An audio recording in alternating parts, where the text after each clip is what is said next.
Is defense ready to call its first witness? I am, Your Honor. What? I'm calling my witness. Does prosecution have a problem with that?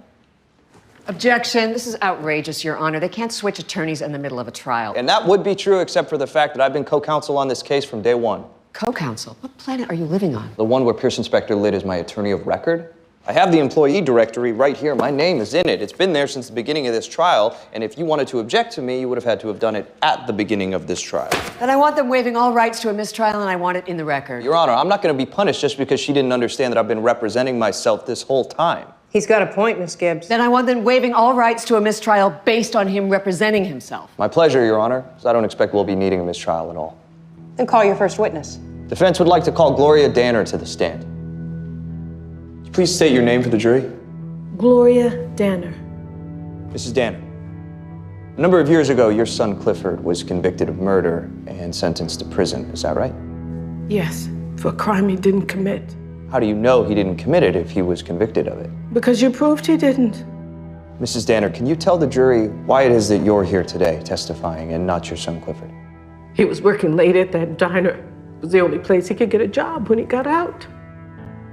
2 men came in to rob the place, and when Clifford tried to stop him, he was shot and killed.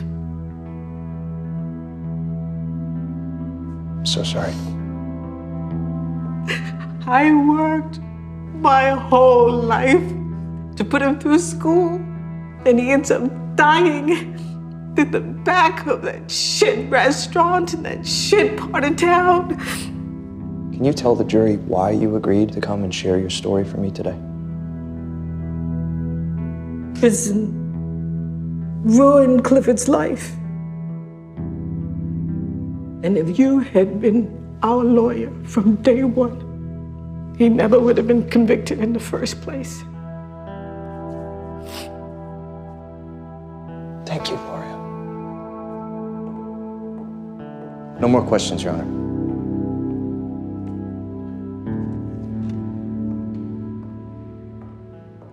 Mrs. Danner, I happen to be familiar with your son's case. And I understand that in order to reopen it, Mr. Ross risked increasing his sentence to life. That's correct. Well, I'd like to know how you'd have felt if he lost that gamble. I'd have been devastated.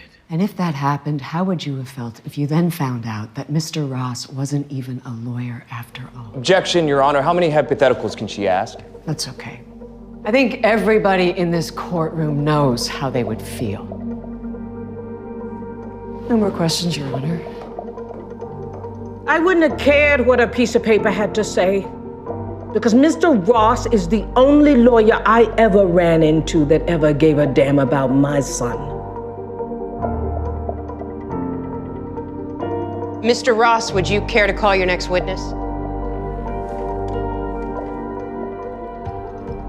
I can't imagine anyone being more eloquent than that, Your Honor.